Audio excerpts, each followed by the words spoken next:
Veja no ICL Notícias, segunda edição. Aqui não, tio Sam. Lula cobra reação firme do Itamaraty após secretário de Trump falar em sanções contra Moraes. Would you be looking at Supreme Court justice sanctioning of Alexandra de Moraes under the Global Magnitsky Act? Justiça ainda que tardia. Comissão sobre a ditadura militar reconhece Dilma Rousseff como anisciada política.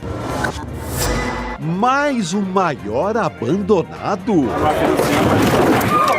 Tarcísio de Freitas entra na mira do bolsonarismo após cogitar candidatura à presidência. Nós queremos ver o Brasil verde e amarelo, o Brasil sorrindo, caminhando para frente de novo. O ICL Notícias, o jornalismo verdade, está no ar.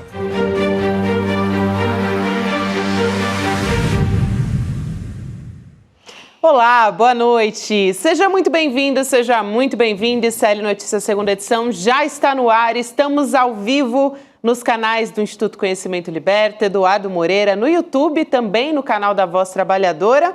E também chega mais você que nos assiste pela Pop TV no Rio Grande do Sul e que nos ouve na Web Rádio São João, transmitido diretamente de Quixadá, interior do Ceará. Estamos a postos aqui nessa quinta-feira já, Chico Sá, Juliano Medeiros. Muito bom falar com vocês, queridos, mais uma semana aí. Boa tarde ainda? Boa tarde, Juliano, Gabi, boa tarde, comunidade. Estamos ligados direto em Quixadá, mas o Lagedo do Ivaldo Isaías também está tinindo lá com esse ICL. Opa, bom demais. Na verdade, Pernambuco. A gente tem... Pernambuco, né, gente? Maravilhoso. A gente tem aqui a nossa audiência no Brasil e no mundo também. Agora, gente, o negócio tá tenso lá em Brasília, né? Porque a gente fala de mais uma ameaça à bomba. A gente falou sobre isso, parece que agora virou, assim, quase que... uma moda lá em Brasília, né? De vez em quando aparecer nos nossos noticiários uma ameaça à bomba. Isso foi agora dentro do Ministério do Desenvolvimento Social, em Brasília. Então a gente abre a nossa edição trazendo informações e atualizando essa situação. Os policiais militares, eles foram chamados, mobilizados depois que surgiu essa denúncia desse homem suspeito de portar explosivos. Ele entrou... O que aconteceu, né? Ele entrou no prédio do Ministério e ele estava aparentemente com a família dele, uma mulher e duas crianças. Tentou entrar e as forças ali de segurança não permitiram que ele entrasse com os artefatos. Ele saiu, voltou para o gramado e explodiu uma dessas bombas que ele estava carregando. Então, situação bastante tensa, porque, segundo os relatos, ele chegou na sede do Ministério já gritando, alterado, querendo falar com o ministro Wellington Dias, ex-governador do Piauí e titular também do Ministério hoje, e foi mobilizado, então, a Polícia Civil local, o BOP, né, o Batalhão de Operações Especiais, e também o Corpo de Bombeiros para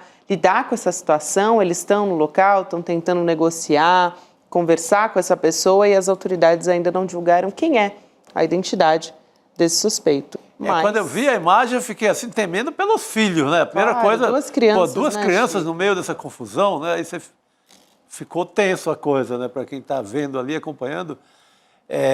Tomara que a paz reine aí, seja tudo resolvido. Se for para receber, que o ministro receba, tudo para evitar essa violência vale a pena. A gente não tem informações ainda se trata de uma tentativa de atentado, se é uma pessoa que está desesperada e que está querendo ser atendida, né, Chico? Então é importante a gente esperar para ter um conterrâneo do ministro. Sei lá, cara, pode ser de tudo, né, Chico? Desde uma pessoa que está ali passando por um momento de desespero, né, e entrou no primeiro ministério que viu, até um ato de violência política. Não foram poucos os atos de violência política que a gente viu no Brasil nos últimos anos, depois que o bolsonarismo surgiu. Temos que esperar para ver o que é. De qualquer forma, quem conhece Brasília sabe que os ministérios são muito acessíveis. É fácil chegar na porta do ministério, é fácil chegar na portaria do ministério. Então, eles estão um pouco desguarnecidos mesmo, né? Não seria a primeira vez que a gente teria um ato de violência no ministério, mas esperamos primeiro que não tenha nenhuma vítima, nem os filhos, nem a família de quem está tentando promover esse ato de violência, nem o próprio, né, autor do ato, porque que responda na justiça pelos seus atos, mas principalmente que não seja mais um episódio de violência política como tantos que a gente viu no Brasil nos últimos anos. Pois é, e o último atentado que a gente tem conhecimento, um atentado à bomba lá em Brasília, terminou de uma maneira muito triste, Exatamente. né? Ele acabou se explodindo na frente ali do Supremo Tribunal Federal, né? Então, a gente espera que o desfecho seja bastante diferente nesse caso. O caso acabou de acontecer, foi nessa tarde, e a polícia está negociando com essa pessoa, com esse suspeito que está ali, como a gente já falou, com 2 crianças, com a mulher também, e com esses artefatos explosivos, um deles, pelo que diz ali as pessoas que presenciaram a cena toda, aliás, os funcionários, pelo que tivemos notícia, também estão bem e foram orientados a permanecer dentro do Ministério. Então, eles não podem sair até que a situação seja resolvida, mas está tudo bem com todo mundo por ali. E agora eles estão tentando manejar a situação com esse suspeito. Mas a gente vai continuar acompanhando essa história. Aqui, qualquer novidade, a gente também vai atualizar a nossa comunidade aqui do ICL Notícias. Vamos seguir falando de Brasília, mas de depoimento, gente? A gente teve hoje mais um depoimento na primeira turma. A primeira turma está trabalhando lá no Supremo Tribunal Federal. Bastante. Mais um na condição de testemunha agora do ex-ajudante de ordens Mauro Cid. Quem foi depor foi o ex-comandante do Exército Júlio César de Arruda, que foi demitido, talvez vocês se lembrem dessa história, no primeiro mês do governo Lula. Então, quando aconteceu o 8 de janeiro, o atentado ali na Praça dos Três Poderes, ele era o comandante do Exército, né? Então, ele foi demitido nesse primeiro mês do governo Lula, mas chegou a presenciar, a estar, inclusive, trabalhando no dia 8 de janeiro de 2023. Então, a gente vai trazer aqui alguns trechos das respostas que o ex-comandante Júlio César de Arruda respondeu aqui aos ministros, né, ao ministro Alexandre de Moraes. Ele fugiu, para dar aqui um resumo, você também que acompanhou esse Hélio Gente, mas ele fugiu das perguntas mais incisivas ali, que poderiam de alguma forma comprometer o Arruda, né? Ele negou, principalmente, esse é um dos pontos principais, acho, do depoimento dele, porque ele negou ter se recusado a prender os manifestantes, que estavam ali, né, nas sedes do Palácio do Planalto, do Congresso, do STF. Então, ele teve que responder a respeito disso. Vamos ver o que disse, então, o general Arruda. Abre aspas para ele. Não neguei. Quando começou a acontecer aquilo tudo, fui ao QG coordenar as ações e acompanhar os acontecimentos. E de noite, quando parte dos manifestantes estavam voltando, o general Dutra, aqui ele está se referindo ao antigo comandante militar do Planalto, me ligou e disse que a polícia iria prender todo mundo. Eu falei que teria que ser coordenado. Chamei o interventor ao QG e tivemos uma conversa para acertar. Então, ele foi questionado ali pelo ministro Alexandre de Moraes e falou a respeito disso, porque ele é acusado de ter impedido o cumprimento da ordem de prisão dos golpistas que estavam ali no 8 de janeiro. E ele disse que agiu tentando acalmar a situação, essa foi a justificativa que ele deu, né? Só para finalizar, Chico e Juliano, já vou passar também a palavra para vocês, mas vale lembrar que na época a Polícia Federal se dirigiu para prender os golpistas, né? Era isso que estava acontecendo. Só que o general Arruda, o que se sabe, é que ele disse o seguinte, vou abrir aspas para ele, à época. O senhor sabe que a minha tropa é maior que a sua. Então, foi mais ou menos esses os termos ali, e já trago a fala dele a respeito especificamente dessa frase que ele foi questionado pelo Xandão. Ele fez, no mínimo, o corpo mole na história toda, né? E a gente tem que situar que essa era ainda um exército muito contaminado com as reuniões de dezembro, as reuniões para golpe. Uhum. Então, é esse comandante que recebe essas ordens, não cumpre, que vacila em muitos momentos porque estava, evidentemente, contaminado ainda com a possibilidade tardia do golpe. A tropa dele toda, qualquer militar naquela hora em Brasília estava ainda completamente influenciado por aquelas reuniões. Ele só tinha ouvido isso. Era um mês ouvindo isso. Foi dezembro inteiro. Então, é esse povo que estava ali no teatro daquelas operações. Ele fez, no mínimo, corpo mole na história.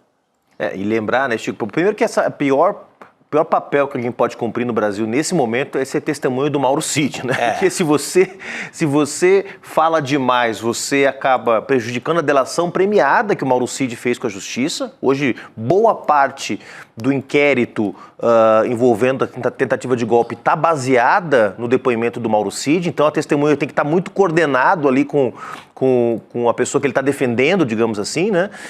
E segundo, que ele tem que também, de alguma forma, se comprometer, porque na medida em que ele sustenta a versão do Mauro Cid como testemunha de defesa, ele também está sustentando que houve sim uma trama golpista, né? Agora, especificamente sobre o 8 de janeiro, vamos lembrar, como disse o Chico, que o 8 de janeiro aconteceu depois de mais de um mês de mobilizações em frente aos quartéis. E esses generais não fizeram nada para coibir essas manifestações. Havia um debate de como ele pede, inclusive, a intervenção do DF de atuar nessa área. Exatamente. Bem lembrado. E vamos lembrar, não sei se vocês vão lembrar, Chico, Gabi, quem está nos assistindo, que houve ali uma troca, isso não foram falas públicas, mas a imprensa na época cobriu, de que essa ida do Capelli ao QG foi inclusive coberta com certa tensão, porque o Capelli chega com tropas da Polícia Militar, da Polícia Civil do Distrito Federal, já nomeado interventor,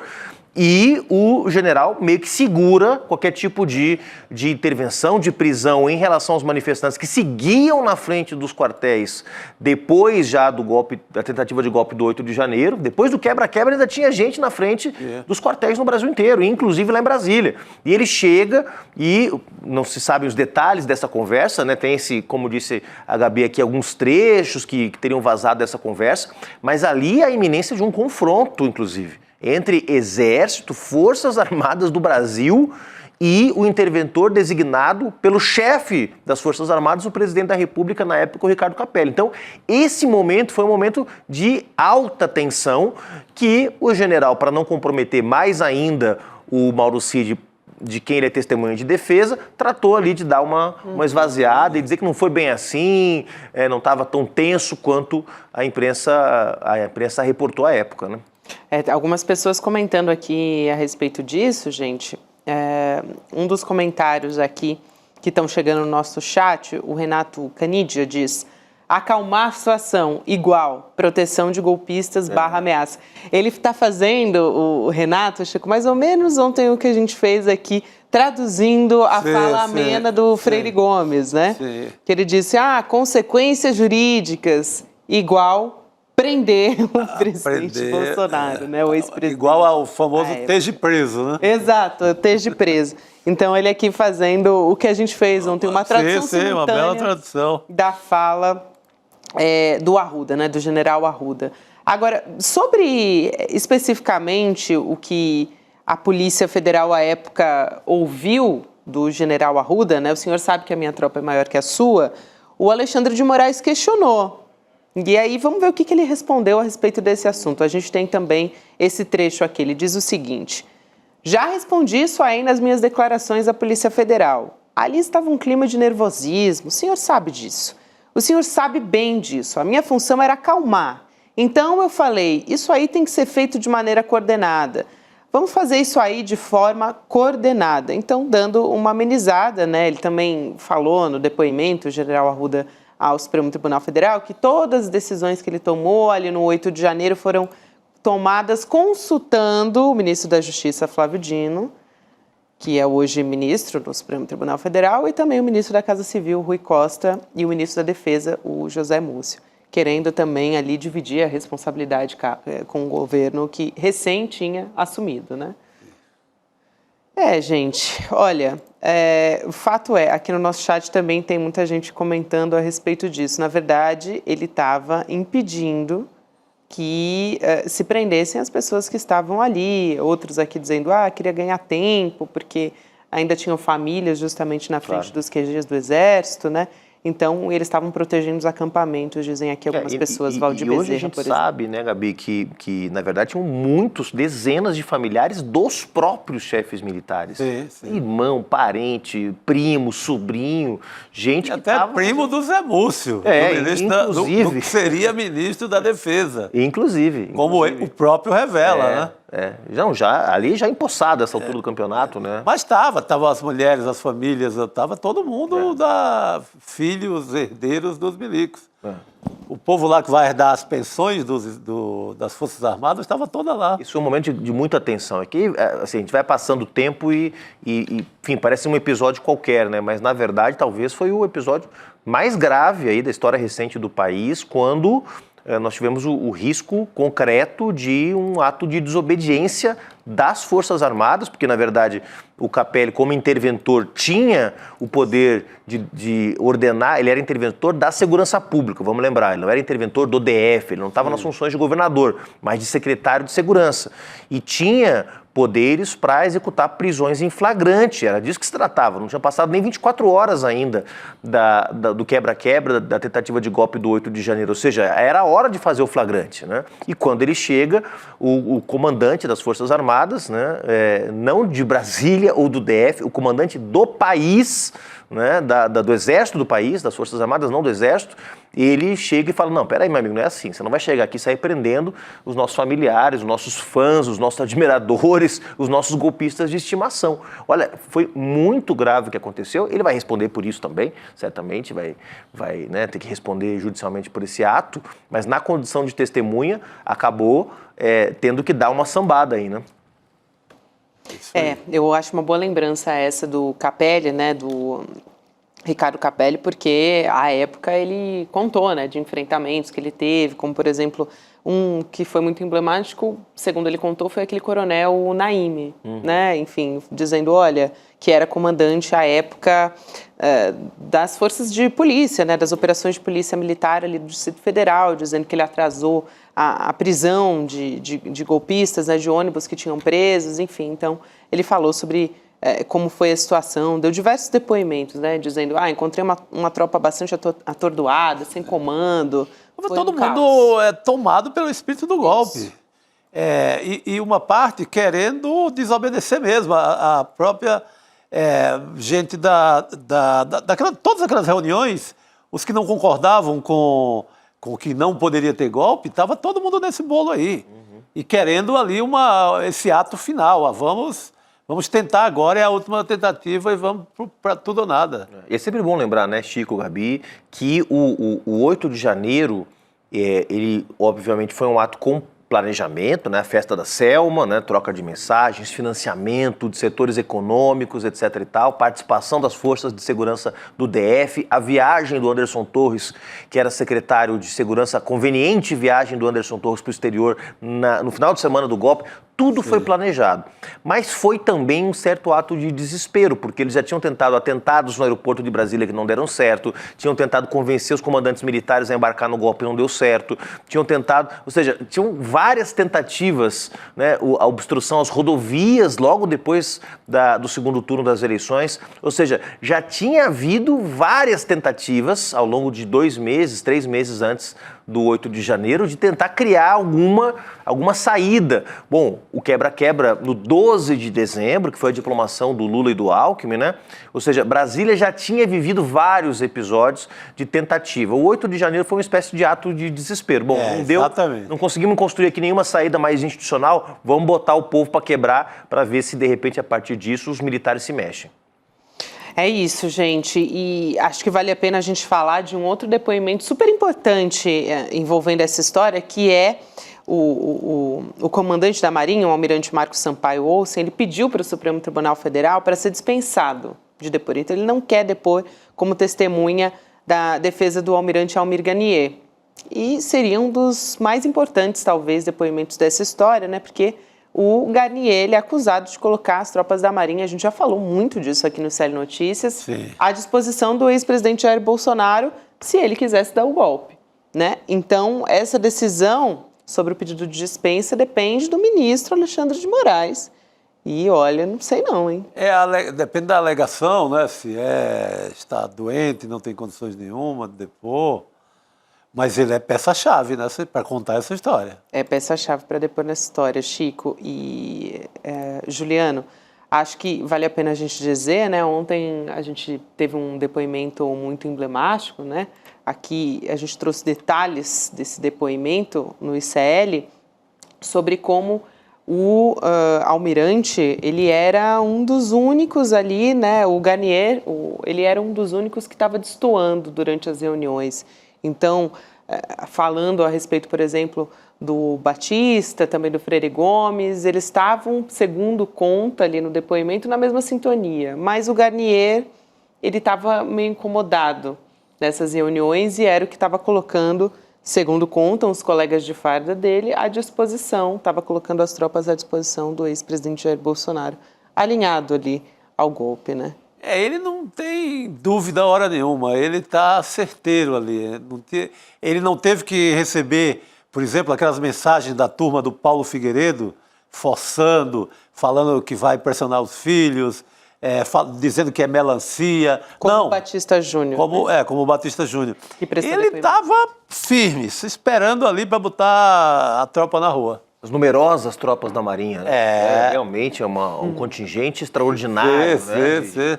De soldados à disposição do... Agora, o depoimento do Mauro Cid é avassalador. O depoimento, a delação, melhor dizendo, do Mauro Cid sobre o Garnier é avassalador. Né? Quando vem à tona... Não sobra nada. Não sobra nada. Quer dizer, o Garnier é o chefe militar do golpismo. Na medida em que os outros vacilaram e tal... ele é quem diz, não, vambora que a gente banca com as numerosas tropas da Marinha. Tamo aí. Sei que a defesa ali do Garnier está insistindo bastante para que deponha também, esse que eu citei agora, né? Desculpa, a gente perdeu o nome dele aqui. O Almirante Marcos Sampaio Olsen, exatamente. Estão insistindo bastante no depoimento dele. E a gente ainda não sabe, Deve né? estar sofrendo uma pressão, hein? Mas já... aperta do lado, aí a turma bolsonarista, não vai, e outra vai. Exatamente, meu Deus do céu. Exatamente.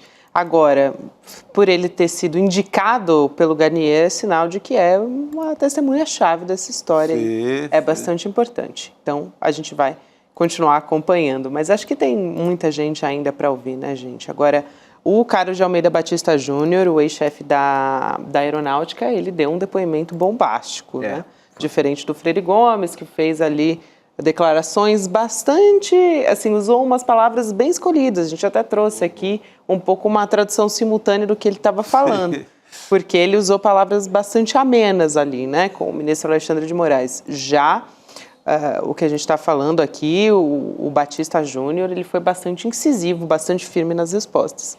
Talvez depois do depoimento, da delação do Cid, que você citou agora, Juliano, talvez seja o que tem de mais importante em termos de depoimento oral, de alguém que conta a história.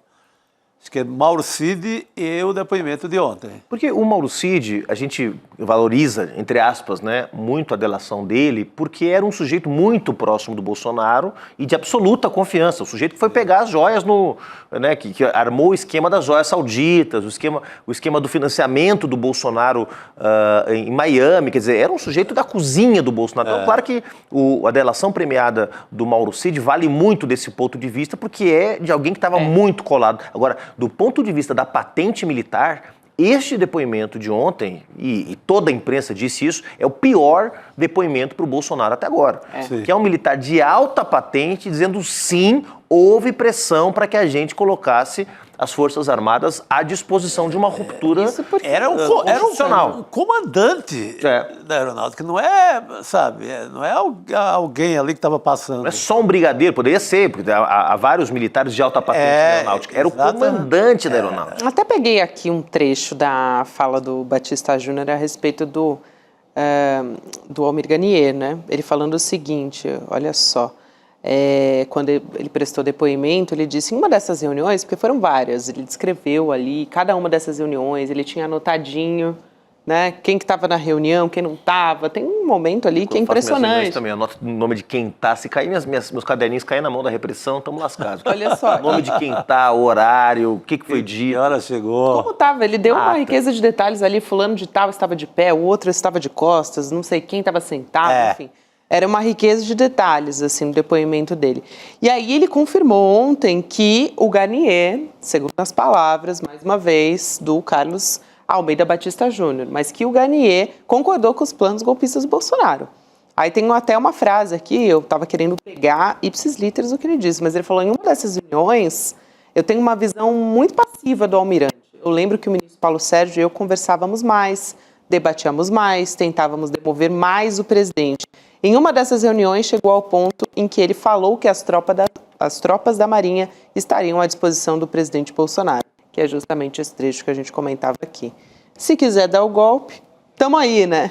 Tamo aí, é só chamar. Agora, lembrando também que não são esses santinhos que agora estão, né, os superdemocratas, né, porque sabiam o que estava acontecendo, participaram de reuniões para preparar o golpe e não denunciaram as autoridades competentes. Isso tem um crime, inclusive, uma tipificação, que é prevaricar. Quando você sabe que um crime está sendo cometido e não faz nada. Prevaricaram e prevaricaram muito os comandantes do Exército e da Aeronáutica. É isso, Juliana. Sempre é importante fazer esse disclaimer, né? Porque sempre vem esse espírito do militar legalista sempre paira. Legalista. Então, estava todo mundo lá discutindo a pauta, todo mundo em cima da pauta. É isso.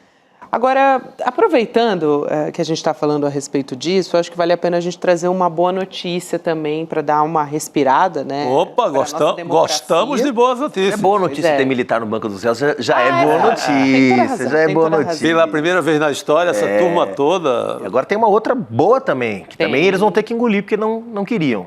Eles não queriam, só que a gente teve essa decisão por unanimidade, gente, na Comissão de Anistia da Ditadura Militar. Essa decisão, então, é por anistiar a ex-presidente Dilma Rousseff pela perseguição e tortura sofrida no período. Então, ela vai receber uma indenização de R$100 mil. Esse pedido ele foi protocolado já faz muito tempo, gente. Foi lá em 2002, ele voltou a tramitar em 2016 e ele foi rejeitado, adivinha em qual governo? Governo Bolsonaro, lá em 2022. Então, a Dilma entrou com esse recurso que foi analisado. E agora a gente tem essa decisão hoje. É uma boa notícia. Mais um triunfo de Dilma Rousseff, né? No meio de muitos. Na capotagem da história e da Terra plana. É importante, né, Chico? No momento como esse, para o nosso país, acho fundamental. Tem muitos casos sendo revistos, né? A comissão está revendo. Eu tive participando de uma sessão recentemente do deputado Ivan Valente, da Vera Colson, que também sua companheira, esposa, que também foi perseguida pela ditadura militar. Ambos viveram na clandestinidade vários anos, tiveram que trocar de nome, perderam seus empregos, ficaram longe da família. E no caso do Ivan, foi preso, torturado, né, e condenado a 3 anos pela Aeronáutica por crime de subversão, né? E a ex-presidenta Dilma também presa, torturada, jovenzinha ainda, né? Militante da VPR, se eu não me engano, né? Da VPR, da Guarda Popular Revolucionária, depois da VAR Palmares, né? E muitos casos, acho que esse é um destaque importante, Gabi, Chico, nossa galera que está acompanhando aqui a audiência, é de que a Comissão de Anistia voltou a funcionar e está revendo essas barbaridades que foram feitas no governo Temer e no governo Bolsonaro. O governo Bolsonaro nem se fala, praticamente foi extinta a Comissão de Anistia, né? Mas revendo essas decisões, né, arbitrárias que negaram casos absolutamente comprovados, né? Quer dizer, no caso da presidenta Dilma, tem a foto dela depondo, aquela foto icônica, clássica dela depondo. Do modo, que mostra o modo altivo com que ela enfrentou, né, os torturadores. Né? Essa foto, olha só, muito emblemática, muito representativa, né, da luta da ex-presidenta Dilma. No caso do Ivan, a carta que o Ivan conseguiu passar para a mãe, relatando os atos de tortura, foi parar na Isto É, ou na Veja, na época, e foi fundamental para impulsionar o movimento da anistia, na época. Foi o primeiro relato, né, mais pormenorizado da tortura que foi publicado numa grande revista. Ou seja, episódios completamente, fartamente comprovados e que o governo Bolsonaro negou. E agora a justiça sendo feita, a história sendo reescrita. Muito bom. Excelente essa notícia, né? Principalmente nesse momento que a gente está, enfim, reescrevendo, acho que também a nossa história, né? Com esse julgamento no Supremo Tribunal Federal. Então, bom aqui a gente poder trazer mais essa boa notícia aqui no ICL Notícias. Aliás, gente, eu quero, já que a gente está falando de boa notícia, eu vou dar mais uma também, porque hoje eu... vamos completar. Hoje a gente está selecionando só as melhores aqui. A nossa equipe tá generosa hoje. Boa.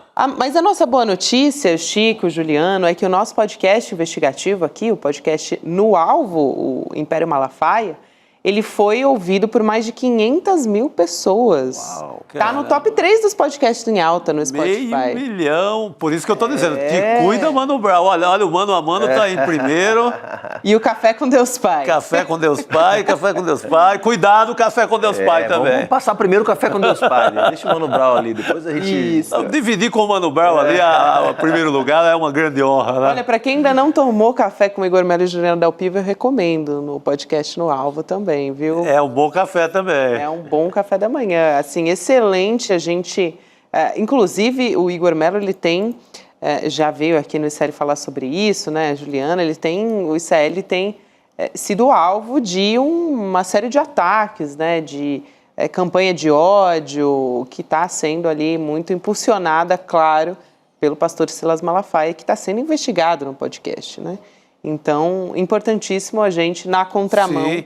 E porque, Gabi, não é mais assim, um pastor de uma igreja evangélica, não, ele virou um líder político da extrema-direita.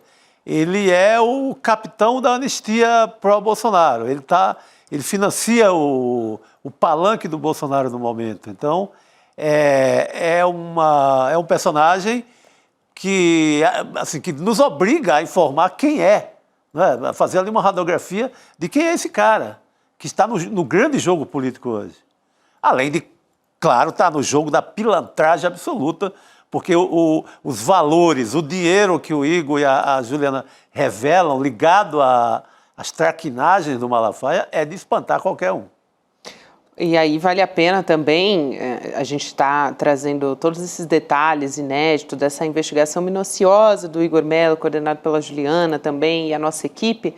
A gente vai ter a estreia do documentário exclusivo sobre esse assunto, que traz também novidades, trechos inéditos, informações novas no documentário Império Malafaia. Então, para você que está ouvindo o podcast, fica a dica aí também para acompanhar com a gente. No dia 29 de maio, 8 horas da noite, a gente vai ter a estreia do documentário aqui. Você pode garantir o seu ingresso, é de graça, em icln2.com.br. Aqui nos nossos estúdios, sempre a gente faz isso, né? A gente divulga, assim, basicamente uma sessão de cinema. E também tem uma conversa aqui nos nossos estúdios. Então, o Eduardo Moreira, o Igor e a Juliana vão estar aqui contando histórias de bastidores, contando novidades, o que vai encontrar no documentário. Então, vale muito a pena acompanhar, né, Chico? Importantíssimo. É isso aí. E a gente traz novidades a respeito desse patrimônio milionário do Silas Malafaia. E ele que financia a extrema-direita aqui no Brasil, né? Então, importantíssimo, como disse aí, como descreveu o Chico. Seguimos aqui, a gente tem aqui um trailer, na verdade, do documentário inédito. Então, a gente vai transmitir e depois voltamos a falar sobre Tarcísio de Freitas. Vamos assistir. Talvez você não saiba, mas a figura do Malafaia carrega muitas contradições. A principal delas está na vida financeira dele. Os relógios Rolex, os carros importados, o jatinho e tantos outros detalhes mostram um típico milionário. Mas os documentos que eu reuni contam uma história bem diferente. A mágica que o pastor executa é a seguinte: borrar a linha que separa o que é dele e o que é da igreja. Você quer saber o quê? O que você quer saber? Como o Malafaia deu esse salto em direção à extrema-direita? E como ele deixou de se portar como um homem de aparência simples para viver uma vida de milionário?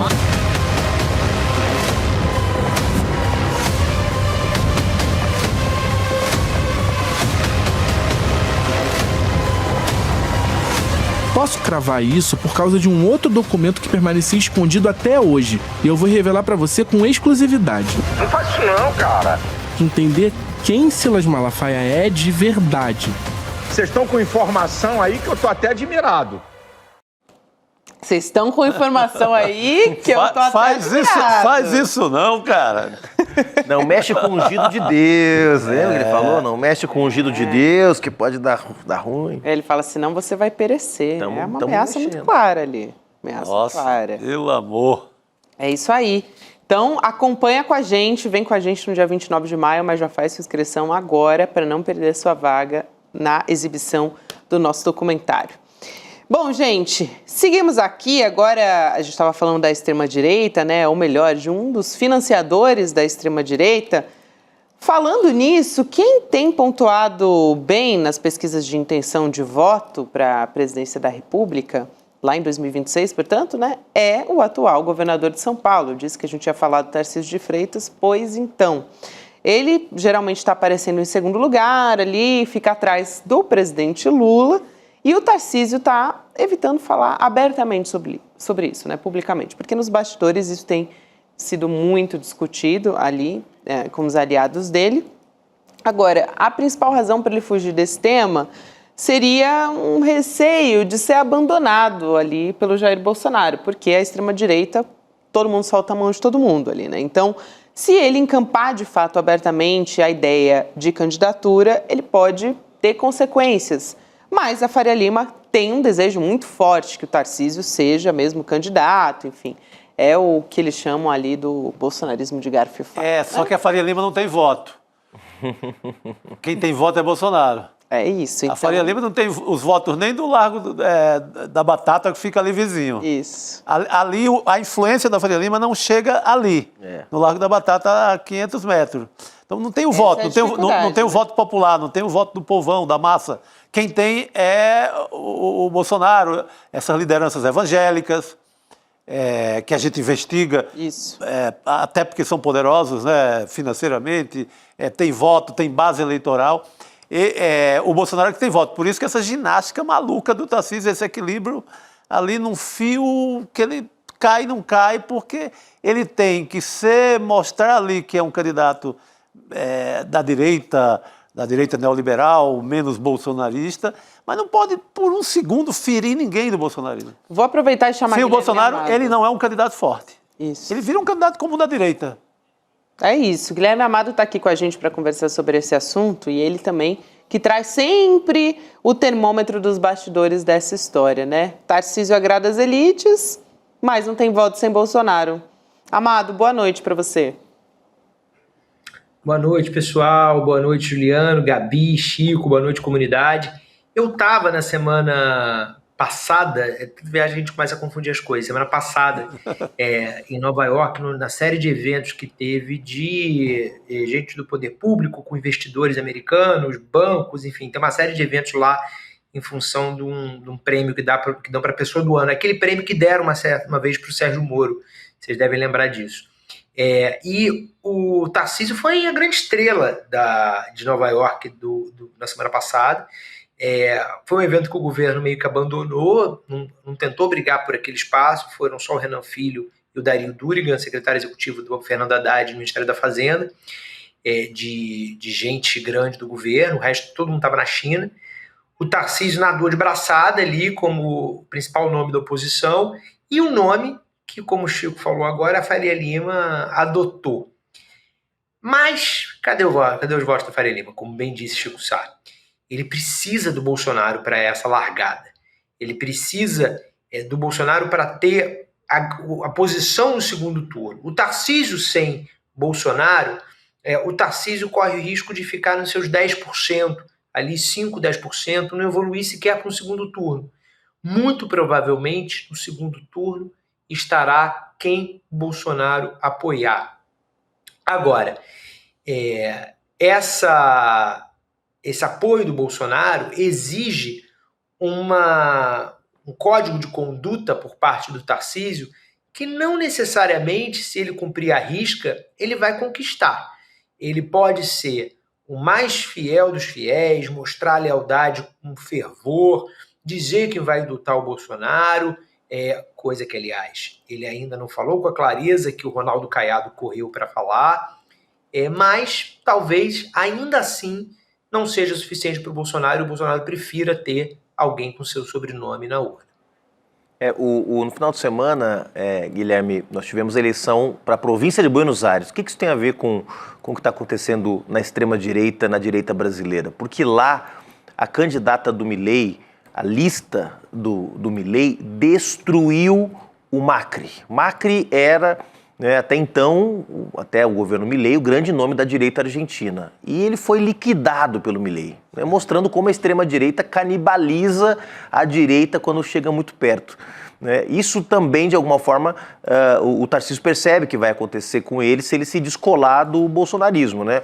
E acho que alguém que ilustrou isso muito bem foi o Celso de Barros, Celso Rocha de Barros. Exato. Que trouxe a seguinte alegoria que eu queria que você comentasse, Amado. O Tarcísio tem que decidir se ele é um bebê reborn Temer ou se ele é um bebê reborn Bolsonaro, porque as duas coisas tá difícil de conciliar. Muito bom, muito bom. O que o Tarcísio vai ter que escolher, eu acho que vai ser... O Tarcísio vai ter que fazer escolhas em diferentes momentos. Eu acho que nesse momento ele vai ter que fazer uma escolha pelo Bolsonaro, e se ele for o candidato, se ele se lançar, tudo, na campanha, no momento que tiver com clareza que ele conquistou o Bolsonaro, ele vai ter que ser esse bebê reborn mais soft, né? O bebê reborn que nasce e não faz xixi na cara do pediatra, né? No máximo um chorinho.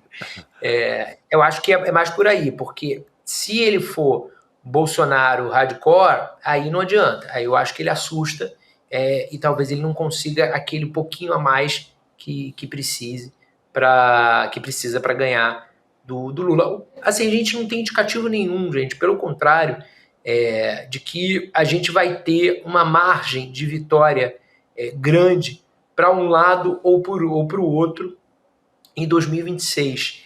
Principalmente se for um candidato como Tarcísio, né? Em que em algum momento ele vai fazer essa inflexão, ele vai escolher essa faceta mais moderada. Eu acho que ele vai radicalizar em alguns momentos e depois ele vai escolher uma faceta mais moderada para tentar ter esse chorinho ali.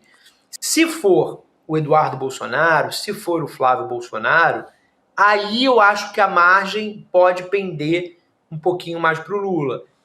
Porque eu acho que essas pessoas, esses dois candidatos, eles assustariam mais até do que o Bolsonaro. Porque eles assustam tanto quanto o Bolsonaro quem se preocupa com democracia, quem se preocupa com direitos humanos, quem se preocupa com direitos civis, constituições, mas eles também preocupam uma base que foi importante para eleger o Bolsonaro, por exemplo, a base que acredita, tem gente que até hoje acredita, que o Bolsonaro é mais honesto que políticos. E aí esse cara pode ter problemas em votar no Flávio por causa dos problemas dele com a rachadinha, né? A juventude do Eduardo soa como imaturidade, que de fato não só pela juventude, acho que é um perfil de personalidade dele. A imaturidade também tira votos, que tem gente que se engana que o cabelo branco do Bolsonaro significa maturidade política. Não significa, como a gente sabe. Então eu acho que tanto o Flávio quanto o Eduardo têm características que tirariam votos dele e favoreceriam o Lula. Eu acho que o Lula deve torcer diariamente para ser o Flávio ou o Eduardo candidato. Se for o Tarcísio, eu já ouvi de gente do governo, inclusive, que se o Tarcísio saísse candidato, o Lula reavaliaria, inclusive, se a taxa dele de popularidade estiver como está, reavaliaria, inclusive, uma candidatura. O Tarcísio assusta, o Dirceu explicitou isso. O Dirceu foi muito claro, a gente tem que ter medo e tem que respeitar o que o Tarcísio pode representar numa eleição contra a gente. O Tarcísio com o bolsonarismo é muito forte. Sem é um candidato da direita normal dos 10%, como o Amado falou. Ficaria ali, não ameaçaria ninguém. E, na dúvida, acho que ele fica ali na sombra do Palácio dos Bandeirantes, não é? Tem uma reeleição praticamente assegurada, é muito mais jogo para ele e deixa os bolsonaros numa ginástica interna lá no almoço de domingo decidir quem é o candidato. Se a Michele, se o Flávio ou se o Carlos. Quem vai perder, né? Decidir quem vai perder pro Lula. Agora, o que eu acho que o Tarcísio deve estar de olho, Chico, Gabi, Guilherme, é na experiência de São Paulo. Porque em São Paulo, ele teve, digamos assim, as condições políticas para fazer um acordo para apoiar o Ricardo Nunes. O Ricardo Nunes não precisou virar um bolsonarista louco, porque tinha aqui, até porque tinha o Marçal, que cumpria esse papel. Então, o Ricardo Nunes, ele ficou exatamente no meio do caminho, porque o bolsonarismo perdeu a eleição na capital. Então, ele não podia ser muito bolsonarista aqui contra o Boulos, porque senão ele fortalecia, de alguma forma, o Boulos. Como surgiu o Marçal, isso resolveu. Agora, se o Tarcísio está fazendo o cálculo que eu imagino que está fazendo, é de tentar manter um pé em cada canoa, ou seja, ser bolsonarista o suficiente para ter o apoio da família Bolsonaro numa eleição presidencial, mas não tanto que acabe afastando os setores mais, vamos dizer assim, mais da direita tradicional, o conservador médio, que não é um bolsonarista radical, né? Agora, se foi possível fazer isso na eleição de São Paulo, da capital, porque tinha o Pablo Marçal, isso no plano nacional fica muito mais difícil, né? Sem dúvida. Não tem a menor dúvida, Juliano, porque você tem uma complexidade regional aí muito maior. Né? Você tem o Nordeste, por exemplo. Né? Você tem... Eu falei isso aqui recentemente e volto a dizer. O maior indicativo que a gente vai ter se o Tarcísio de fato decidiu ser candidato ou não é quando o Tarcísio começar a falar em Nordeste e a fazer agendas relacionadas ao Nordeste. Isso vai ser um indicativo grande. No caso do Eduardo e do Flávio, eu acho que eles têm diversos outros desafios para além do Nordeste. Eles têm desafios de alinhar postura como candidatos, de como que eles vão se colocar. Né? Eu ouvi de uma pessoa, hoje numa conversa, uma pessoa do grupo deles, dizendo o Eduardo está amadurecendo, ele vai amadurecer mais daqui até o ano que vem, é uma pessoa que acredita que o candidato é o Eduardo. Enfim, eu tô demorando a ver essa curva de aprendizado. Né? Eu acho que, primeiro, se esse aprendizado de fato acontecer, eu quero provas científicas. Eu não vou me convencer facilmente. Eu não acho que um trabalho de marketing para amadurecer o Eduardo, para fazer com que ele pareça maduro, vai conseguir muita coisa, porque os marqueteiros falam isso e isso não é uma marketagem, é verdade. O marketing não consegue criar coisas que não existem. Então, assim, quando o Duda Mendonça pega o Lula em 2002 e o Duda Mendonça humaniza mais o Lula, é porque o Lula tem uma faceta humana. Quando pegam o Bolsonaro e mostram o Bolsonaro popularzão, tiozão, o cara que todo mundo olha... todo mundo não, mas boa parte do país olha e acha que é o tio do pavê, é porque o Bolsonaro tem esse lado que diz muito sobre os tios do pavê, inclusive. Agora, como transformar o Eduardo Bolsonaro numa figura madura, eu não consigo ver. Assim, madura para quê? Madura para tocar um país como o Brasil? Enfim, eu acho que a fila de asilo político, não necessariamente nos Estados Unidos do Donald Trump, mas de asilo político vai crescer bastante se um Eduardo Bolsonaro, por exemplo, se eleger nesse país. Mas, enfim, não duvido mais de nada. Isso sem mencionar os problemas judiciais que eles podem enfrentar ainda, né? Sim. Porque os dois têm aí um bocado de ação contra si, tanto o Flávio. O Flávio tá paradinho, quietinho, mas tem lá no Senado também, tem no Supremo, o Eduardo também. Teriam que resolver muitos BOs antes. E o Eduardo teria que dizer, por exemplo, para quem tem negócio com a China, imagina se eu sou do agronegócio, eu vendo carne para a China, vou ouvir do Eduardo Bolsonaro, que vive lá tentando falar com o Trump, tentando cavar sanções contra o Brasil. O que eu vou dizer para esse senhor que tem negócio com a China? Ah, não, ele vai deixar? É muito complicado, é um perfil muito violento, né? É o cara que está tentando cavar sanções contra o Brasil. Ele mora nos Estados Unidos para cavar sanções contra o país que ele quer ser candidato. O senhor estava 6 meses lá tentando castigar o Brasil. Você quer ser candidato a presidente do país? Pois é, mas o Tarcísio, né, voltando a falar nesse receio que ele tem, e acho que um dos comentários que a gente fez foi que a extrema-direita solta muito rápido a mão de todo mundo, a extrema-direita, mas mais especificamente a família Bolsonaro, né, o bolsonarismo, porque é uma prática bastante comum, a gente já viu acontecer muitas vezes, e aí a nossa equipe resolveu elencar o nome dessas pessoas, assim, para a gente ter uma ideia de como funciona, né? É uma maneira, é um método para impor medo nos seguidores, nos aliados, até para quem pensa em se insurgir contra o ex-presidente Bolsonaro. Então já fica o aviso ali, né? Desde 2018, o bolsonarismo faz isso, já abandonou vários aliados aí pelo caminho, né? Saiu aí, vamos voltar. Abandonando aliados desde 2018. Já deixou diversas pessoas serem linchadas em rede social, em tudo. Então, a gente preparou essa arte aí com alguns dos principais nomes. Vamos lá. Então, a gente tem a Joyce Hasselmann, ela é emblemática, vai.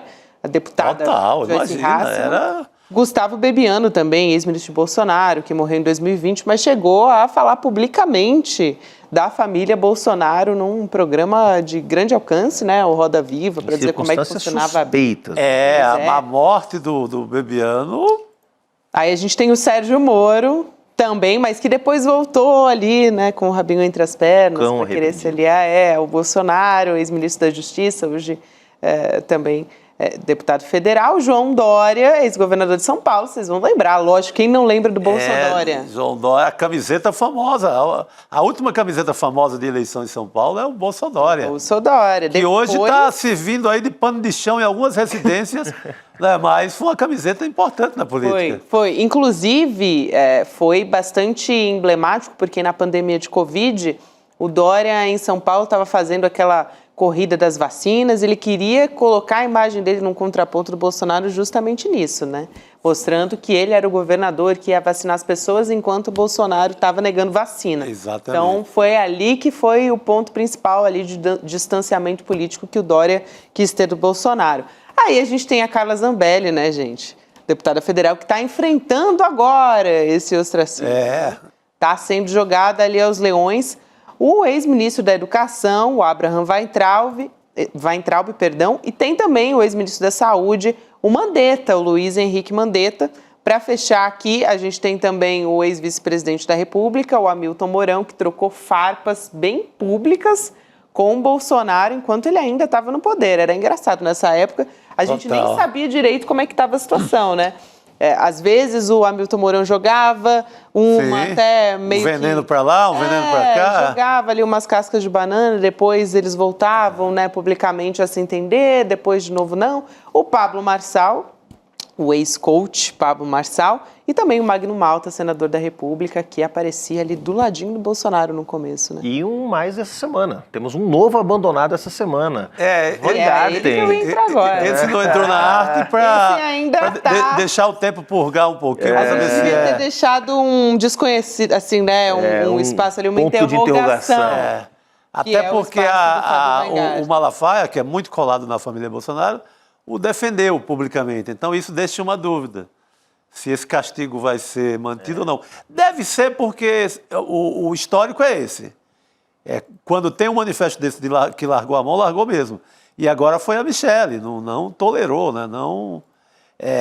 E com a aprovação do PL, que quem paga o salário do Bolsonaro, quem paga o salário da Michelle e quem pagava o salário também do Weingarten.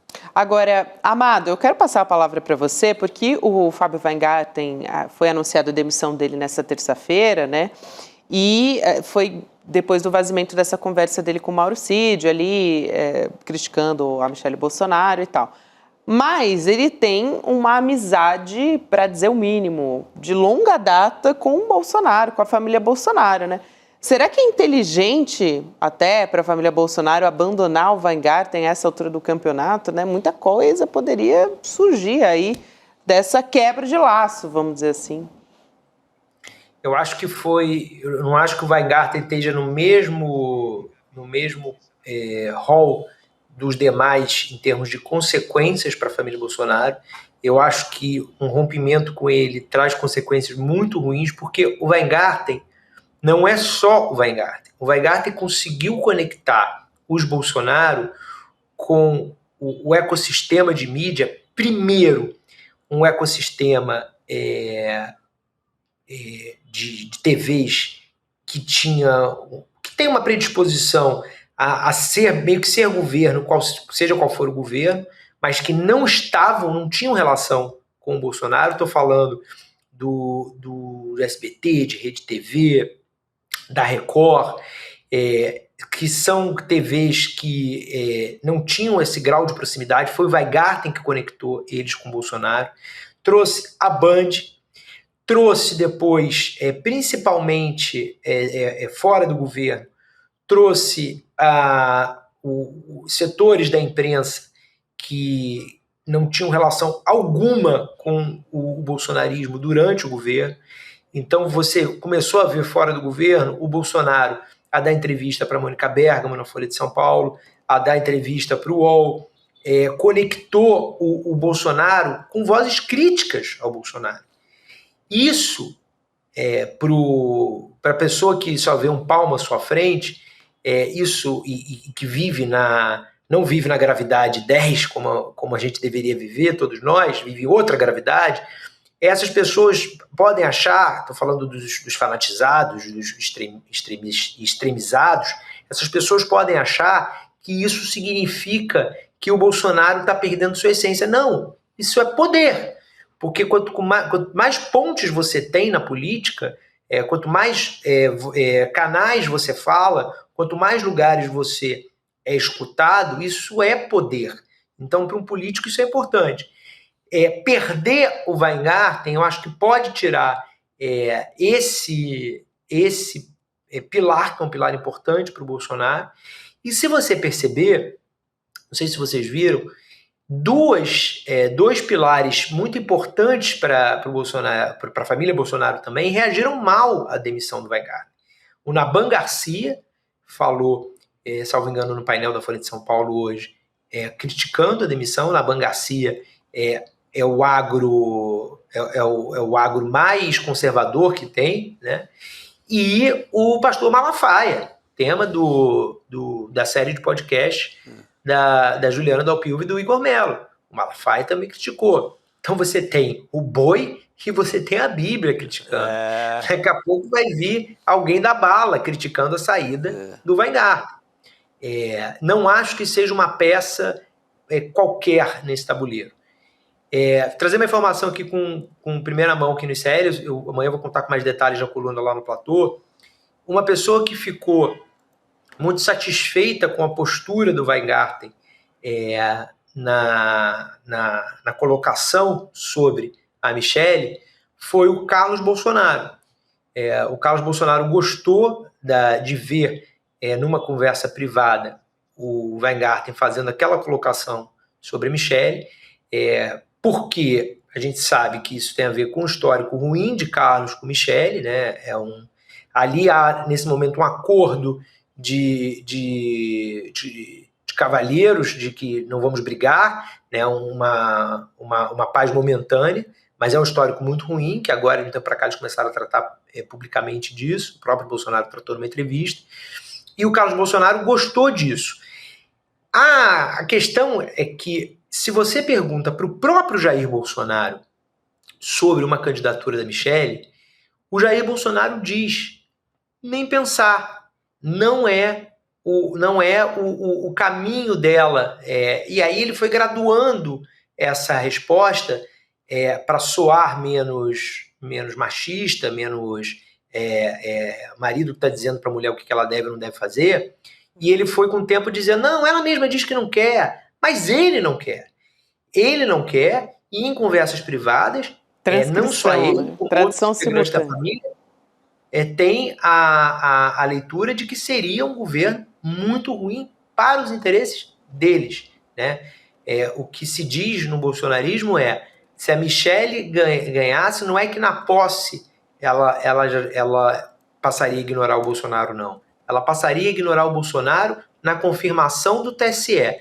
O TSE confirma às 19h57, às 19h57 e 53 segundos no segundo seguinte, ela já começa a ignorar o Jair Bolsonaro. E ele sabe disso. É isso, amado. Pô, o clima tá bom em casa, hein? Clima mesmo. A sopinha do inverno lá nessa família, tá chegando frio, hein?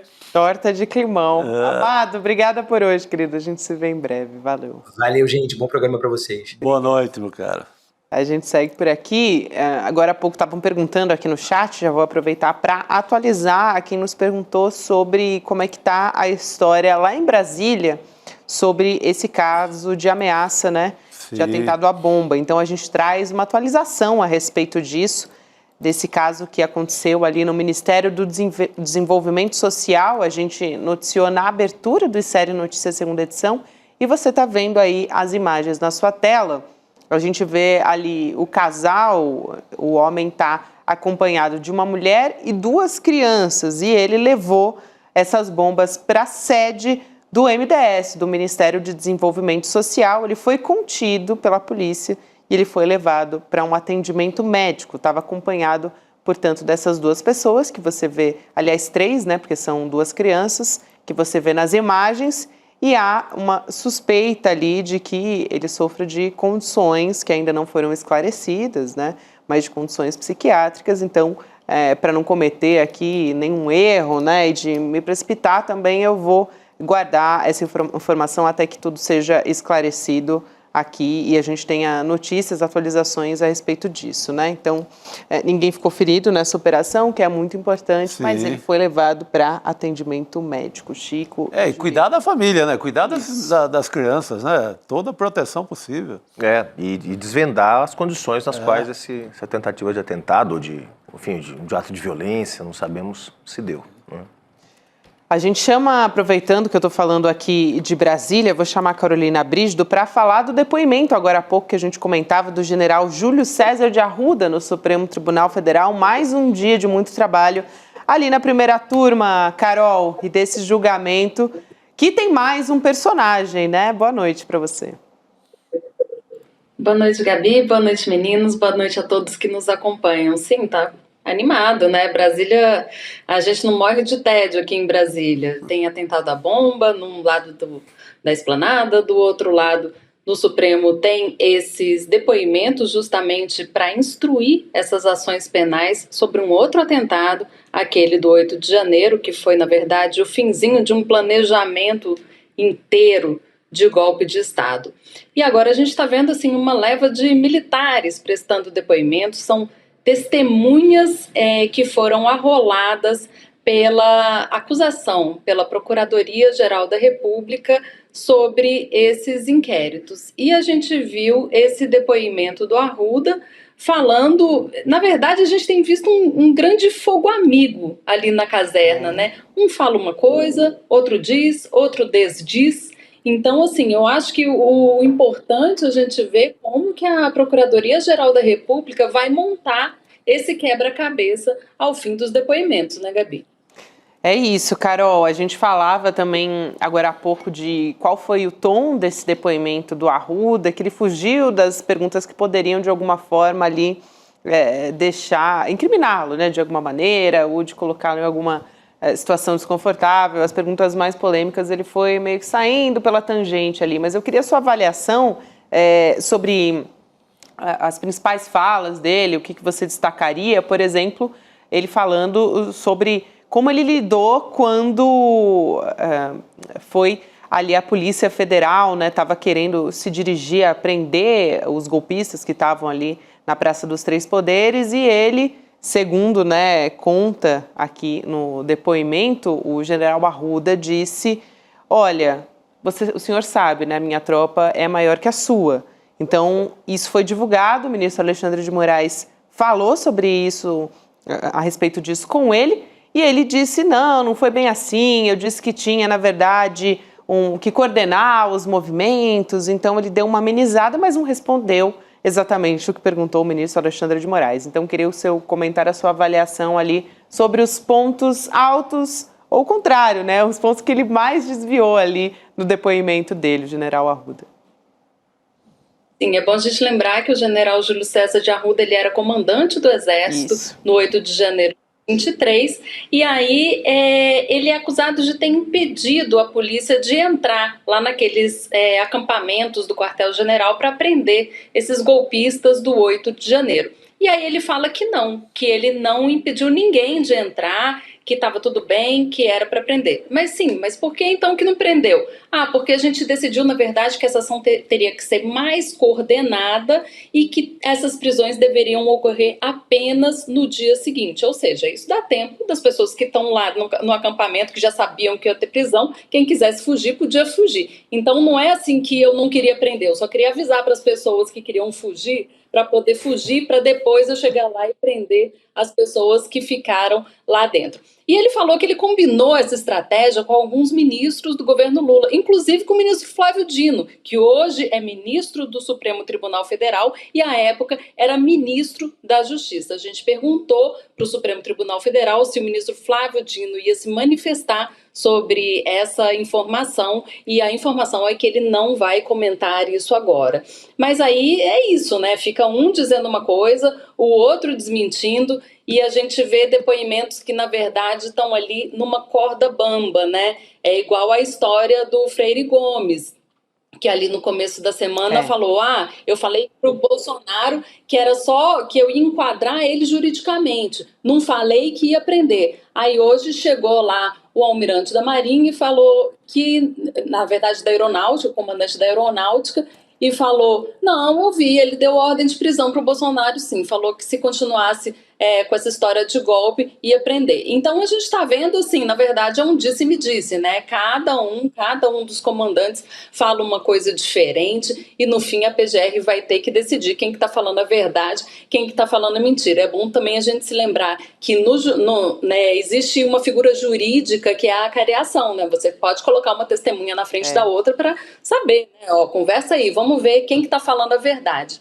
Se tiver isso, vai ser bem emocionante, né? Mas, por enquanto, ainda não tem esse indício. É só uma ideia minha ao ministro Alexandre de Moraes. Pois é, Carol. Ontem também conversei sobre isso com juristas que disseram que acham improvável que aconteça, mas que pode, de fato, pode acontecer. De repente, também a defesa do Bolsonaro, por exemplo, pode pedir, ou a defesa de outra pessoa, ou outro envolvido pode pedir.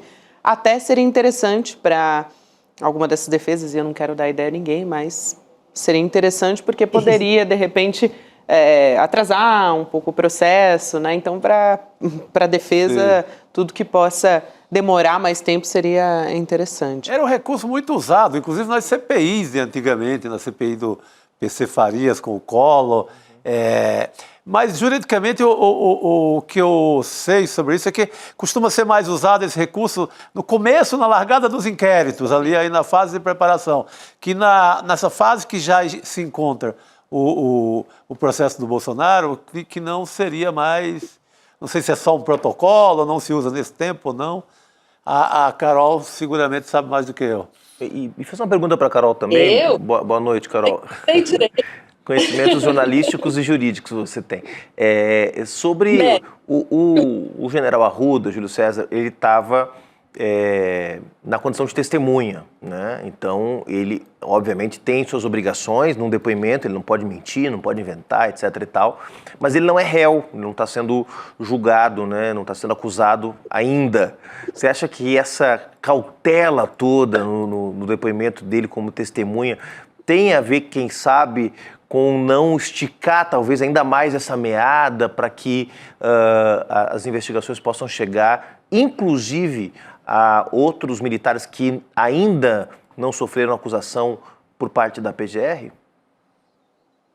Sim, Juliana, é uma possibilidade, né? Tentar, de alguma forma, assim, proteger os seus pares ali na medida do possível, né? Porque os indícios são grandes. É bom a gente lembrar também que tem a gente já ouviu, né, no Supremo Tribunal Federal o depoimento do ex-comandante da Aeronáutica, do ex-comandante do Exército, agora do ex-comandante da Marinha, que é o Garnier. Ele não vai prestar depoimento agora justamente porque ele é réu. Então, agora são os depoimentos só das testemunhas, na verdade. Então, o que a gente viu até agora, na verdade, mesmo que eles estejam tentando amenizar ou não a situação para os colegas ali das Forças Armadas, a gente viu depoimentos contundentes no sentido de que sim, que Bolsonaro estava tramando um golpe, que houve reuniões com os comandantes, né, com os integrantes das Forças Armadas para se debater como esse golpe seria feito. Inclusive, em uma dessas reuniões teria sido feito uma espécie de brainstorming, tipo, mas se a gente prende o Alexandre de Moraes, depois, na sequência, o Supremo Tribunal Federal vai dar um habeas corpus. Então, assim, eles estavam aventando possibilidades de como continuar no poder, mesmo tendo perdido a eleição. E a gente viu que foi justamente o Garnier, que era o da Marinha, que foi o que falou, que colocou a tropa à disposição, falou, olha, capitão, estamos aqui à sua disposição, e os outros dois da Aeronáutica e do Exército colocaram um basta. O Freire Gomes, inclusive, tem essa possível, né, ameaça de prisão a Jair Bolsonaro ali em uma dessas reuniões, como confirmou para a gente o ex-comandante da Aeronáutica, o brigadeiro Carlos de Almeida Batista Júnior. Então, eu acho que o que é importante nesses depoimentos todos é esse denominador comum. Ninguém nega que Bolsonaro estivesse, de fato, tramando um golpe de Estado e com bases violentas de tomada do poder. Esse é o grande dado, né? Realmente esse é o grande dado. E esse é o ponto principal até para, provavelmente, não existir uma cariação, né? Porque a gente já tem uma série de elementos, depoimentos que comprovam que, né, assim, chancelam de que houve uma tentativa de golpe de Estado ou um golpe frustrado, como dizem muitos especialistas aí, e que eu gosto também de usar esse recurso. Talvez tenha faltado apenas ênfase na fala do Freire Gomes. Isso. Não houve, mas no final, a leitura dá para ler a mesma coisa. Agora, tem um personagem importante dessa história, Juliano, Chico e Carol, que eu acho importante a gente trazer aqui, porque a gente está falando aqui de 33 acusados que já foram julgados, 31 viraram réus nessa história, só que no total a gente tem 34 denunciados pela Procuradoria-Geral da República. Então tem um nome aí, né, que está sobrando nessa história. Falta um. Quem é? O empresário, blogueiro, bolsonarista, né, como o Alexandre de Moraes, que disse, pseudo-jornalista, hein? Pseudo-jornalista. Foi o ministro com muita bondade, né? Pois é. Com muita bondade, nós chamamos de pseudo, é alguma coisa, né? Então, e é o Paulo Figueiredo, que a gente está falando aqui, o neto do general João Batista Figueiredo, que era presidente durante a ditadura militar, então um ditador, portanto, né? E ele mora nos Estados Unidos hoje, está foragido e não foi intimado a apresentar a sua defesa, Carol. Então, como é que o Supremo Tribunal Federal, todo mundo está se perguntando, todo mundo quer saber, como é que o STF vai avaliar o caso do Figueiredo? Pois também quero saber. Resta saber. Né? Ele é considerado foragido porque ele mora nos Estados Unidos. Alexandre de Moraes disse que já tem um mandado de prisão expedido contra Paulo Figueiredo. Ele não foi ainda encontrado para ser intimado, né? Porque, na verdade, antes do julgamento da denúncia contra a pessoa precisa apresentar uma defesa previamente. Ele ainda não fez isso, não apresentou a defesa, e o próprio ministro Alexandre de Moraes já notificou a Defensoria Pública da União pedindo para que indicasse um defensor para defendê-lo perante o Supremo Tribunal Federal. Defensoria Pública da União respondeu o seguinte: não podemos fazer isso se não temos sequer o contato dessa pessoa. Como vamos defender alguém que a gente nunca nem conversou, nunca nem viu?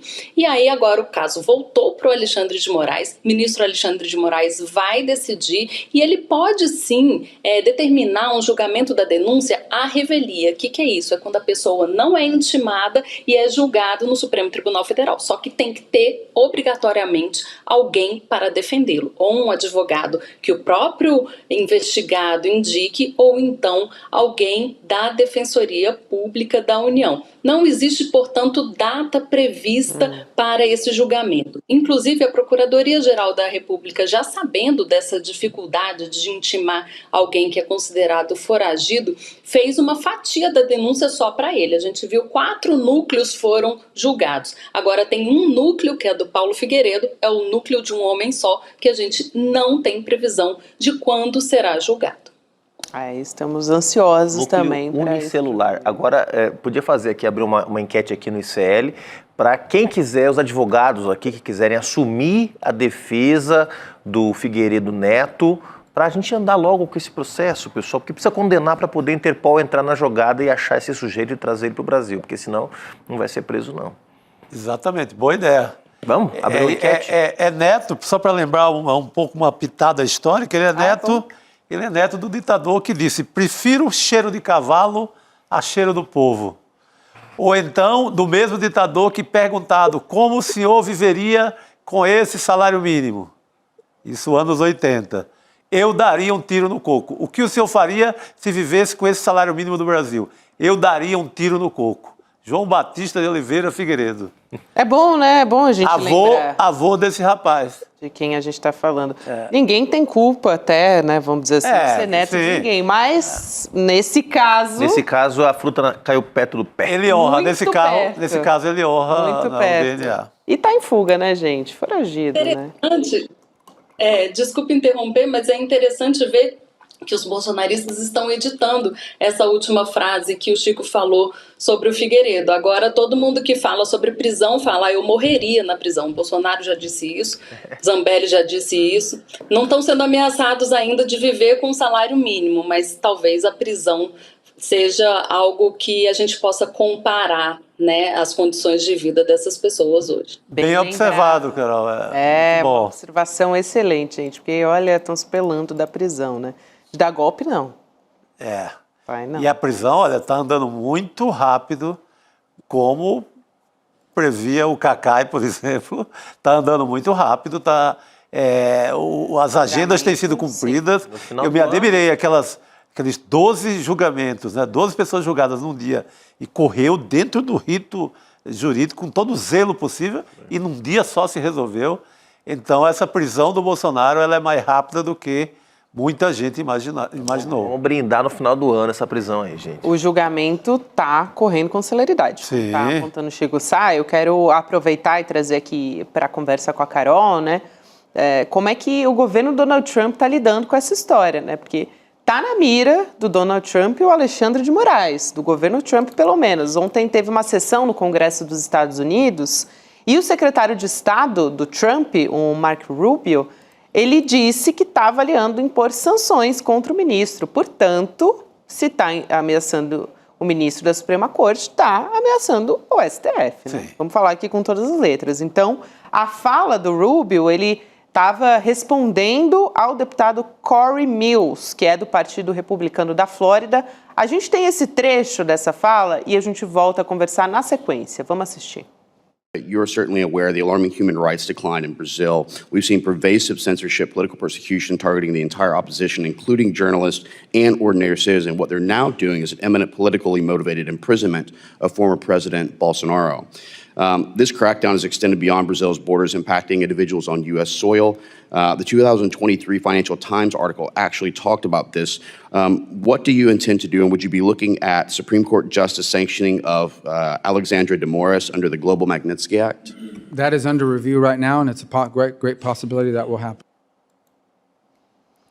Eu quero trazer aqui a fala, né? O Lindbergh Farias, o líder do PT na Câmara, ele emitiu uma nota em nome da bancada do partido. Então, a gente tem aqui, ele foi para as redes sociais, dizendo que a bancada do PT repudia as ameaças dos Estados Unidos ao ministro Alexandre de Moraes, manifesta repúdio às gravíssimas declarações de ameaças de sanções feitas pelo secretário, o Rubio, contra o ministro em decorrência de sua atuação firme contra os golpistas que tentaram abolir a democracia no Brasil, entre eles o ex-presidente Jair Bolsonaro.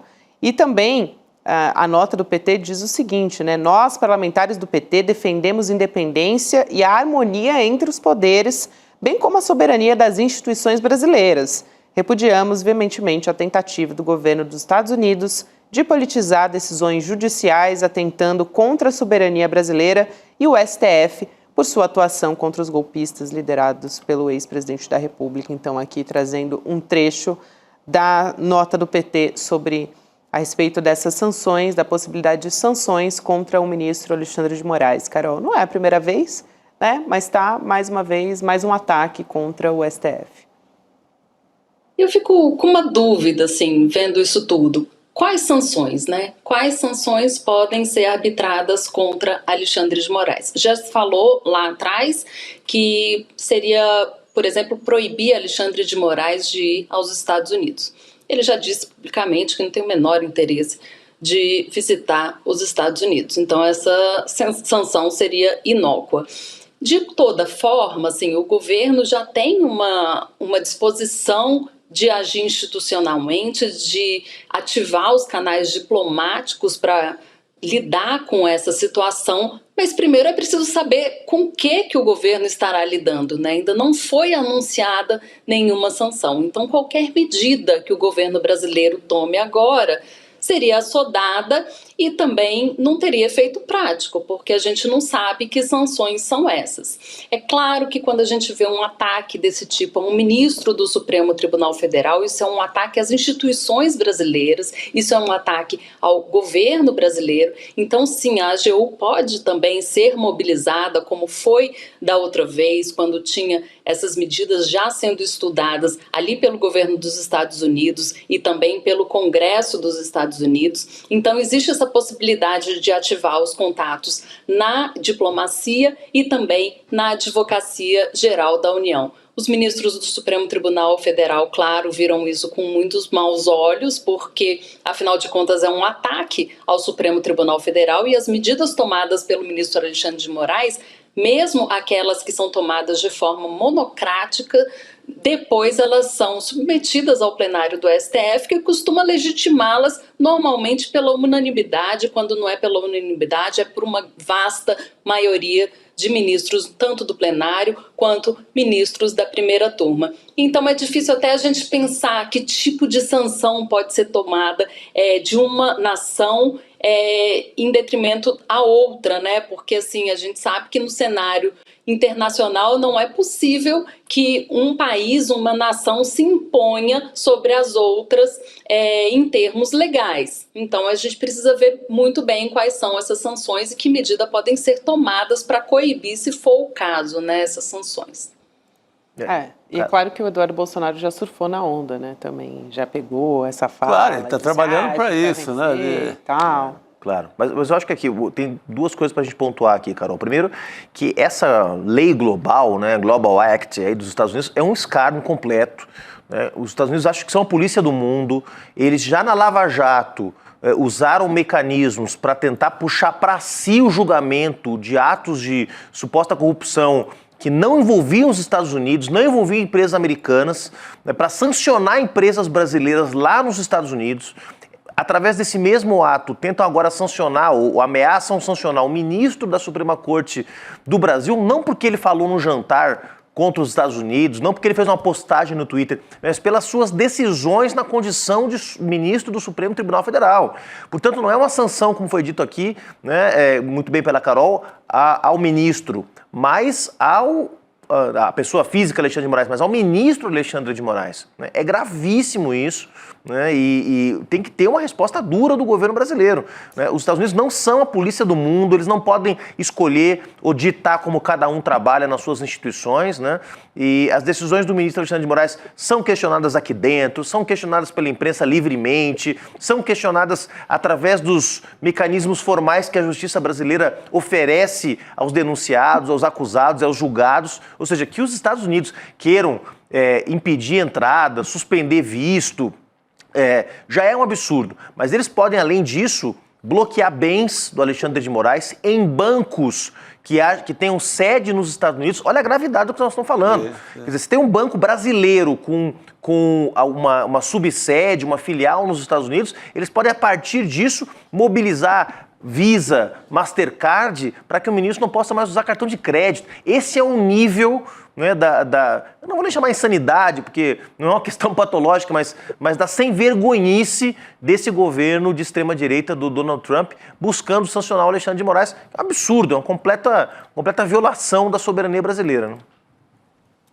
Sim, e para abafar um pouco a situação, né, assim, os ministros do STF não comentaram, o ministro Alexandre de Moraes não quis comentar também diretamente esses ataques, disse apenas a interlocutores que vai continuar atuando como ele acredita que seja o correto da jurisdição dele, e ele já disse em uma outra ocasião que não tem bens nem valores nos Estados Unidos. Mas, claro, existem essas medidas acessórias que o Juliano falou, que é confiscar bens de empresas que tenham sede nos Estados Unidos. Vamos aguardar, né, para ver quais são essas medidas, afinal, se é um blefe, se tem realmente um pacote de medidas contra Alexandre de Moraes, mas apenas a ameaça já é um absurdo no cenário diplomático, né, internacional, entre Brasil, Estados Unidos e outros países também, porque se a moda pega, imagina, todos os países vão querer agir dessa forma quando discordarem de uma decisão judicial tomada por um outro país. Eu vou prestar meu cartão de crédito para o Alexandre de Moraes, se ele for bloqueado.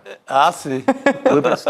Fica o recado aí. Carol, obrigada por hoje, querida, bom trabalho por aí. Até logo, queridos, até logo. Boa noite. A gente vai falar muito com a Carol, muito pequenininho, esse que não vai adiantar muito. Não vai... Eu também não posso oferecer muito nesse sentido, não. Fala com o Eduardo depois, a gente fala com o Eduardo. É isso, gente, gravíssimo isso, né? O Trump anistiando seus golpistas, né, do 6 de janeiro e querendo retalhar... Não, e as alegações, a censura no Brasil, censura a jornalistas. Vai te catar, né? Pô, que isso? Eduardo Bolsonaro sofrendo censura, né? Pelo amor de Deus. Exato, é realmente... Jovem Pan aí recebendo publicidade pública, estatal e tem... Cara, tudo correndo livre, solto, e vem com essa de censura. Agora, a gente falou do podcast do Malafaia, gente, eu quero lembrar que a gente tem 3º episódio essa semana, hein, do podcast. E dá para receber em primeira mão os episódios se você assinar a nossa newsletter. Então, em icl.com.br, você coloca o teu e-mail lá, rapidinho, e recebe antes do episódio ir pro ar nas nossas plataformas. Então, vale a pena, gente. O 2º episódio, quem assinou antes já recebeu antes, né? 8 horas da noite, antes da publicação tradicional. Então, você fica por dentro dos detalhes da história quando a gente publica.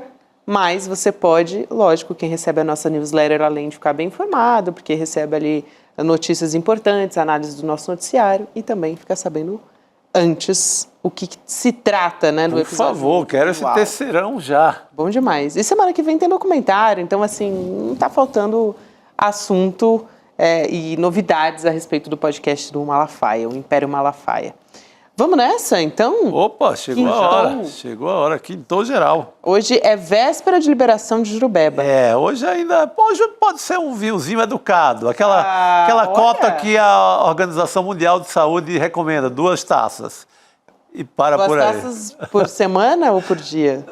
Por dia, por jantar. Eu achei que era uma taça por dia. Na quinta-feira. O Ministério Chico Sá da Saúde quinta-feira, vamos de leve. Aí, futuro ministro do nosso governo. Eu conhecia só uma, mas 2, essa é novidade pra mim. Não, 2. Achei boa. 2 pode ser, na quinta, né? Então, combinado. Come antes, uma pizzazinha e tal, e vamos embora. Tá bom, então vamos embora. Hoje que é véspera de sexta-feira. Amanhã a gente está de volta com o nosso noticiário a partir das 7 horas da manhã, te contando tudo. E uma boa noite, Chico Sá, Juliano Medeiros. Até amanhã. Buenas. Até. Silas Malafaia gosta de se vender como alguém que veio de baixo, mas hoje vive uma vida de milionário e é dono de uma fortuna que é até difícil de calcular. Ele se tornou dono de um verdadeiro império. O problema é que se você olhar o patrimônio do Silas Malafaia, você não vai ver quase nada dessa fortuna. É algo estranho, para não dizer suspeito. Eu sou o Igor Melo, repórter investigativo do ICL Notícias, e ao lado da Juliana Dalpiva, passei mais de 1 ano investigando a fortuna do Silas Malafaia. E agora nós vamos revelar detalhes inéditos sobre os bens e sobre a influência do pastor. Toda a verdade sobre o patrimônio do pastor Silas Malafaia estará no nosso documentário Império Malafaia, que será exibido no dia 29 de maio, quinta-feira, às 20 horas. Você sabe qual é a diferença entre informação e conhecimento? Uma informação é um fato dado sobre algo ou alguém. O conhecimento é a capacidade de interpretar e analisar criticamente uma informação.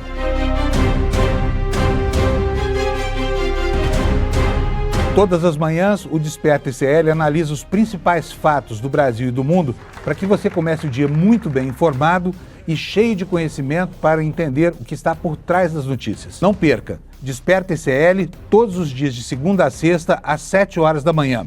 Comigo, Fábio Panunzio. Eu espero você.